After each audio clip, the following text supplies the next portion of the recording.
Entonces de esa manera el bombillo se puede bajar un poco el flujo luminoso, bajar o subir, dependiendo de la aplicación y el espacio donde lo vayas a instalar. La eficacia luminosa es la relación entre el flujo luminoso emitido por una fuente de luz y la potencia consumida. Se expresa en lúmenes por vatio.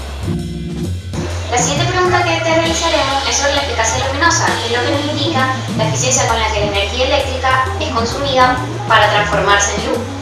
Entonces, ¿cómo sabemos nosotros que la energía, qué cantidad de energía eléctrica se debe suministrar que sea suficiente para que se transforme en luz? Bueno, en el caso de las lámparas, ellas poseen unos datos de placa que son dados por el fabricante. En el caso de los bombillos, ellos te indican el voltaje de operación con el que se debe instalar ese bombillo para que ofrezca una iluminación óptima. Y como te comenté ahora también, el tipo de iluminación requerida también depende de los espacios. La normativa nacional te dice que, por ejemplo, para espacios como que son para el área de lectura, biblioteca y eso, se requiere mucha más iluminación que, por ejemplo, para los pasillos o la cocina. Porque en un lugar como que es para hacer lectura se requiere mucha mayor luz, porque el espacio se va a trabajar mucho con la vista. Por ejemplo, en un quirófano, ahí se requieren aproximadamente 1500 luxes. ¿Por qué? Porque ahí son actividades muy detalladas. Por lo menos en el caso de la orfebrería también, ahí se trabaja con piezas, cuando están grabando, son cosas microscópicas. Es decir, la intensidad de la luz debe ser muy alta. Tiene que ser muy alta la cantidad de luz, el flujo luminoso que se va a ofrecer en esos espacios. Entonces, para eso deben haber equipos especializados que ofrezcan ese tipo de iluminación. En los estudios fotográficos también se cuida mucho lo que es la parte de la iluminación. Ok, y si por ejemplo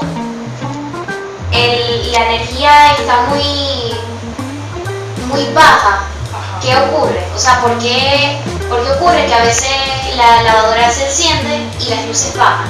Bueno, eso pudiese ocurrir también por el hecho de que está todo conectado a un mismo circuito. Por eso existen los circuitos ramales, es decir, que tenemos un circuito asociado de lámpara, está completamente aislado de lo que es el circuito de la lavadora, y a la hora de que ocurra algún tipo de perturbación con la lavadora no debería afectarme la lámpara, o que la lavadora haga sus picos del ciclo de exprimir o de centrifugar, que cuando se consume mayor electricidad no tenga deficiencia en el flujo luminoso. Por eso es que es importante que a la hora de hacer un diseño se separe lo que es la iluminación, los tomas de uso general, las tomas especiales, de lo que es cada quien tenga su circuito individual en el tablero de distribución de luz. ¿Y las bajas o las altas de tensión afectarían la vida útil de la luz, del bombillo? Las altas o bajas de tensión afectan la vida útil de cualquier equipo de electricidad. Y quisiera saber por qué en algunos sitios la intensidad de la luz es más baja que en otros.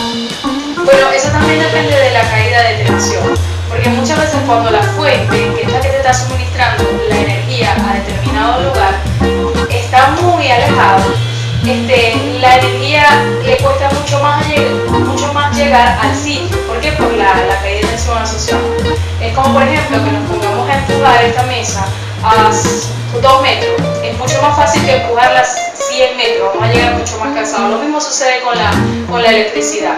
Ella se consigue con mucha resistencia interna del conductor, y por ejemplo, si acá estamos emitiendo 120 voltios, al final, a los 200 metros a donde está ubicada la carga, no van a llegar los 120, van a llegar 90, 95, y ese no es el voltaje de operación de los equipos instalados allí en esa carga. O sea, como equipos van a requerir más la nominal, pues la especificada por el fabricante. Entonces puede ser que me enciendan, ¿no?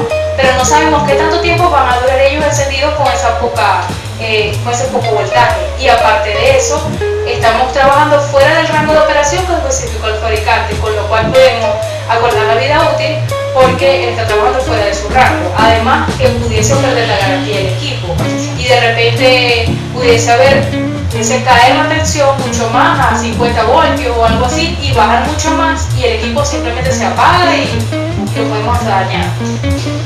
Y una última pregunta, ¿el 100% de la energía que produce una lámpara es considerada energía luminosa?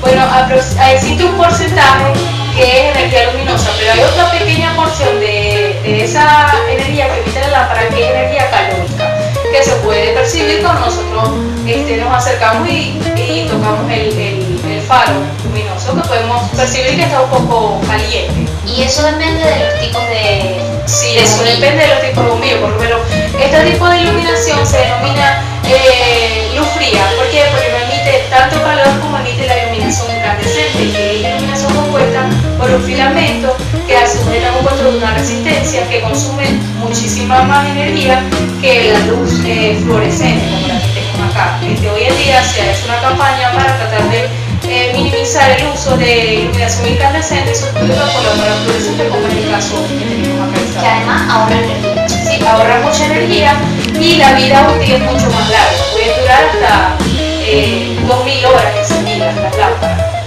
Y en cambio una lámpara incandescente dura menos, consume más y calienta más también. La intensidad luminosa es el concepto de concentración de luz en una dirección específica, rodeada por un segundo. Se simboliza con la letra I y su unidad es la candela, que se denota con las letras C, D. La iluminancia o nivel de iluminación es el flujo luminoso sobre una superficie y se mide en luz, a diferencia de la luminancia o brillo fotométrico, que es la luz procedente de los objetos, y se mide en candela sobre metros cuadrados. A continuación se hablarán sobre las curvas fotométricas de distribución de luminarias. Es un conjunto de intensidades luminosas de una fuente en todas las direcciones. Si representamos una intensidad luminosa en todas las direcciones del espacio respecto a un eje en un plano de simetría, obtendremos un sólido de fotométrico que se realiza por cada 100 lúmenes, que se observará en la siguiente figura. Cada curva fotométrica se obtiene por tomar distintas mediciones de cada ángulo en cada luminaria. Estas luminarias tienen unas curvas de distribución que se puede elegir la que sea adecuada por una aplicación determinada y proporciona una información para una selección correcta para un espacio determinado. A continuación se hablarán sobre 6 tipos de distribución de luminarias. El primer tipo se llama directa. Este tipo tiene desde el 90 al 100% hacia abajo y puede variar, depende de su terminación, contorno y aquellas que van desde el haz abierto hasta el haz estrecho. Y su curva fotométrica vendría dada así.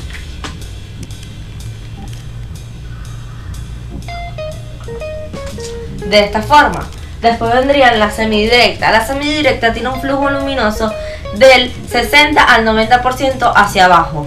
Y su curva fotométrica vendría dada de la forma.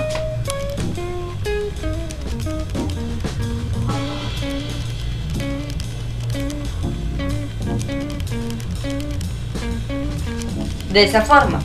Después viene la iluminación general difusa. Esta iluminación tiene un flujo luminoso del 40 al 60% y se dividen en iguales cantidades hacia arriba y hacia abajo.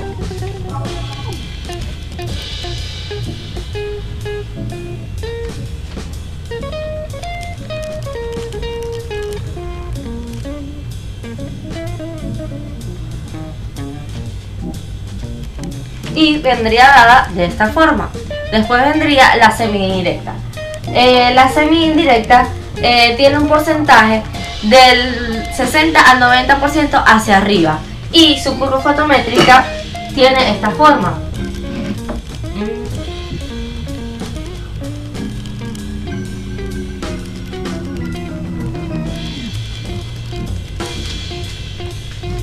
Después viene la iluminación indirecta, la iluminación directa e indirecta.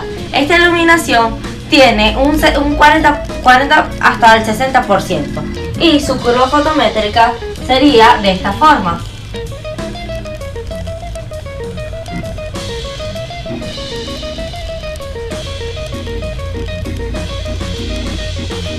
Hay que decir que en la semi-indirecta del 10 al 40% viene hacia arriba. Sigamos con este orden de ideas y tenemos la iluminación indirecta. Esta iluminación tiene un porcentaje del 90 al 100% hacia arriba y su curva fotométrica sería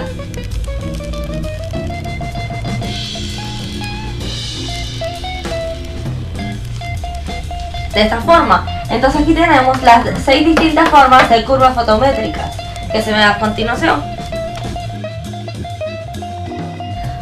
A continuación hablaremos sobre las luminarias, que es un dispositivo que se encarga de filtrar, distribuir y transformar la luz emitida por cada lámpara, que incluye todos los elementos para protegerla y para la conexión eléctrica. De manera general diremos sus elementos. El primero es una armadura, que se encarga de delimitar el volumen de cada luminaria. Los equipos eléctricos, que es adecuado para los distintos tipos de luz artificial. Después los reflectores, que es una superficie interna en cada lámpara que se encarga de moldear la forma del flujo de cada luminaria, y depende de cómo se emita cada radiación, puede ser simétrica, concentrador o difusor, especular o no especular, y frío o normal. Después vendría otro elemento, es los difusores. Estos difusores son un elemento de cierre de cada luminaria en la dirección de las radiaciones, y sus tipos son opal lisoprismática, reticular y especular y no especular. El último elemento son los filtros, que es una combinación de difusores que sirven para potenciar las distintas características de la radiación. Para finalizar, se podrían decir algunas funciones de las luminarias. La primera sería distribuir adecuadamente la luz en el espacio, evitar molestias por el deslumbramiento y satisfacer las necesidades estéticas y ambientales y optimizar el rendimiento energético. Deben asegurarse de la protección de las personas contra contactos eléctricos. Según el aislamiento, las luminarias pueden clasificarse en 4 tipos: clase 0, clase 1, clase 2 y clase 3. Las clase 0 son las luminarias con aislamiento funcional, sin aislamiento doble ni reforzado y sin conexión a tierra. La clase 1 son las luminarias con aislamiento funcional, pero sin aislamiento doble ni reforzado, pero estas sí son con conexiones a tierra. La clase 2 son las luminarias con aislamiento doble y reforzado, y estas son sin conexiones a tierra. Y por último, la clase 3 son las luminarias que son diseñadas exclusivamente para estar conectadas a un circuito con un voltaje extra bajo de seguridad, y estas no cuentan con un circuito superior para aumentar su voltaje. De las actividades que realizan los humanos dentro de los edificios o de los hogares se realizan con iluminación natural, pero muchas veces esta no es suficiente. Por eso es necesaria la presencia de este tipo de iluminación artificial para poder desarrollar y llevar a cabo todas las actividades. La iluminación no solo es importante porque ilumina, sino porque también trae cambios en el humor. Y los accesorios que se deben utilizar en el interior del hogar deben ser accesibles y deben ser ligeros para que de alguna forma u otra se puedan relacionar con la vida de las personas. Es sin duda una de las aplicaciones más habituales e importantes en la iluminación. La posibilidad de realizar actividades más allá de los límites naturales ha abierto un abanico de infinitas aplicaciones, en que estas van desde alumbrar las calles y las vías de comunicación hasta las aplicaciones artísticas, de recreos industriales, en fin. Los accesorios deben ser ligeros, pero deben ser resistentes a la lluvia, resistentes al sol, resistentes a los golpes, en fin. En este momento nos encontramos en el complejo urbanístico Nueva Ciudad Fabricio Ojeda con la ingeniera electricista Diana Márquez, que en este momento nos facilitará toda la información acerca del alumbrado de estos edificios. Bueno, esta parte que tienen acá es el alumbrado de áreas verdes. El alumbrado de áreas verdes está conformado por posteaduras de 3 metros de altura, y en la parte superior de estos postes tienen una lámpara modelo Capri con un bombillo de 160 vatios. El diseño básico de esta iluminación es separar las lámparas entre 10 y 15 metros para que ofrezcan una iluminación óptima. Fíjense que bueno, por acá pueden ver lo que es la lámpara. Lo que pasa es que este sector no se ha habitado, por lo que ven. Entonces ya hace bastante que se realizó la instalación de estos equipos y no se ha...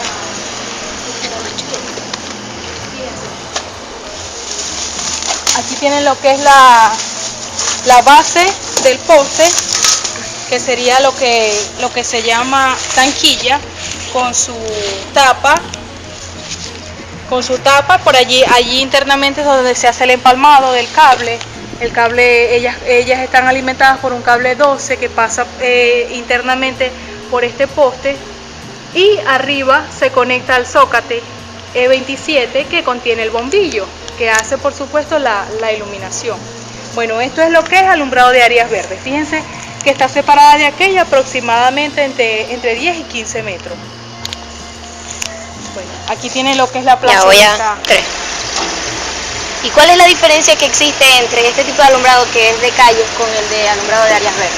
Bueno, la diferencia radica básicamente en el área en la que va a iluminar. Fíjense que en el alumbrado de calles la posteadura es mucho más alta, y el alcance de la lámpara es mucho mayor. Ella es de 250 vatios, a diferencia que la de áreas verdes es de 160, o sea, esta alumbra mucho más. Se ubica más alto para que tenga un mayor alcance. Aparte que la iluminación en la vialidad, estacionamientos, calles, tiene que ser mucho mayor. ¿Por qué? Porque van a haber objetos motores moviéndose ahí, es decir, vehículos, ¿verdad?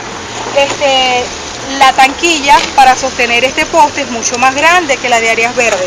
Esta tanquilla posee una contratapa, que sería esta, y una tapa posterior. Esta contratapa se ubica acá en donde están estos ejes.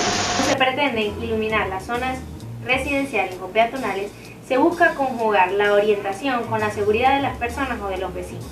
Una de las cosas más importantes es la seguridad, y para esto se ha planteado que la distancia entre cada faro de iluminación debe ser de 4 metros. Por si algún tipo de ladrón o cualquier intruso que quiera venir, nosotros podemos persuadirlo, o si en tal caso eso no se logra, poder revelar la presencia a los vecinos. Este debería ser el punto más importante, y también para poder reconocer el camino, para poder reconocer las calles. Este debe ser el punto más importante, las distancias entre la iluminación residencial.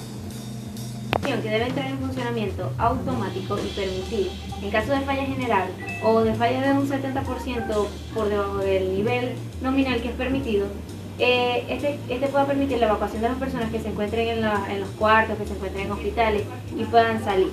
El funcionamiento de solamente puede ser alimentado por máquinas propias de energía, y por lo menos debe durar 1 hora. Buenos días, mi nombre es Dani Cabeceño. Cálculo del alumbrado de interiores. Las consideraciones hechas hasta aquí nos permiten determinar el flujo luminoso necesario para producir una iluminación sobre una superficie útil de trabajo, S. El flujo necesario será, sabiendo la fórmula del flujo útil, que es E por S, iluminación por superficie, tendríamos que el flujo total va a ser igual al flujo útil sobre el factor de mantenimiento por el coeficiente de utilización. Sustituyendo el factor útil, el flujo útil, con esta fórmula, tendríamos que el flujo total va a ser igual a E por S sobre el factor de mantenimiento sobre el coeficiente de utilización. Conociendo el flujo total necesario, el número de lámparas a utilizar, suponiendo un flujo L por luminaria, tendríamos que N va a ser igual al flujo total sobre el flujo L. Etapas para el cálculo del alumbrado interior. Dimensiones del local. Eso consideraría alto, ancho y largo. Nivel de iluminación E, usando el lux, de acuerdo al uso que se le dé. Elección del tipo de lámpara, elección del tipo de luminaria, determinación del índice del local, K. Determinación del coeficiente de utilización, con el valor del índice del local y con el valor de reflexión en techos y paredes, de acuerdo al color propuesto. El factor de mantenimiento, cálculo del flujo total para la iluminación del local, cálculo del número de luminarias con las lámparas correspondientes, y distribución de las luminarias también con las lámparas correspondientes, y el cálculo de la potencia instalada. También es importante tener en cuenta el factor de uniformidad, donde el factor de uniformidad para iluminación mínima e iluminación media, un alambrado general sería de mayor o igual a 0.8 y un alambrado localizado sería mayor o igual a 0.5. Llegamos al cálculo del alumbrado en exteriores. El objetivo es calcular la distancia de separación entre las luminarias que garantice una iluminación media. determinado y se conoce el ancho de la calzada. A. La altura de los puntos de luz. H. El flujo luminoso de lámpara o inicial. Y la disposición de los puntos de luz. Unilateral y pareado. Tendríamos que el flujo inicial sería el flujo útil sobre N. El flujo útil va a ser igual a E medio por superficie, iluminación media por superficie. Y el flujo L va a ser igual al flujo inicial sobre el factor de mantenimiento por CD. Sustituyendo todos esos datos en esta fórmula tendríamos que el factor inicial sería AM por la superficie sobre N por el factor de mantenimiento por CD, sabiendo que EM es la iluminación media, S es la superficie a iluminar, S va a ser igual a A por D, N el factor de utilización, FM que sería el factor de mantenimiento y CD el coeficiente de depreciación de las lámparas. Para determinar D tendríamos la siguiente fórmula, que sería el flujo inicial por N por el factor de mantenimiento por el coeficiente de depreciación sobre la iluminación media por A. Continuando tendríamos las clases de lámparas. Incandescencia convencional, tendríamos el bombillo convencional con rosca, el filamento y la ampolla. La incandescencia convencional es halogenada, esta sería la clase de bombillo. Y las lámparas y tubos fluorescentes, que serían las luces blancas que se utilizan sobre todo en interiores.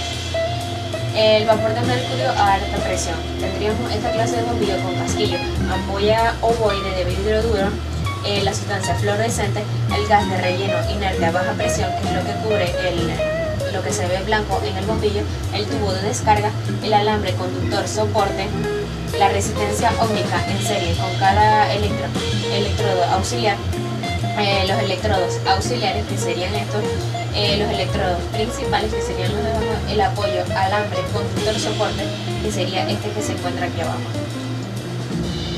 La luz mezcla, en esta tendríamos esta clase de bombillo donde tendríamos el casquillo, la ampolla ovoide de vidrio duro, la sustancia fluorescente, el gas de relleno inerte de baja presión, el filamento incandescente, el alambre conductor soporte, que vendría siendo la resistencia de arranque, el tubo de descarga, muy importante, y los electrodos principales.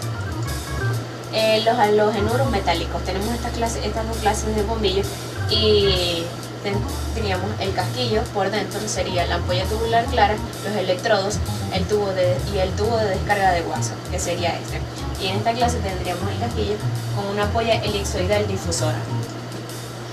Sodio a baja presión, tendríamos un bombillo más alargado con casquillo de bayoneta, puntos de depósito de sodio no vaporizado, que tendría estas ovulaciones aquí, la ampolla exterior transparente, lo que lo cubre, los electrodos de doble o triple espiral con materia emisora de electrones, que serían estos, y el tubo de descarga en forma de U.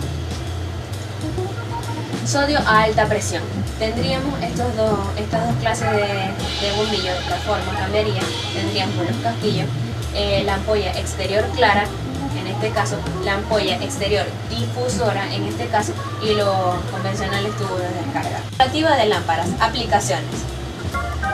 Lámparas incandescentes, ámbito de aplicación muy general, se presta bien a los alumbrados localizados y decorativos. Dado su bajo costo, son interesantes en utilización intermitente. Lámparas halogenadas, aplicaciones: alumbrado interior decorativo, alumbrado por proyector en zonas como aeropuertos, monumentos y zonas deportivas.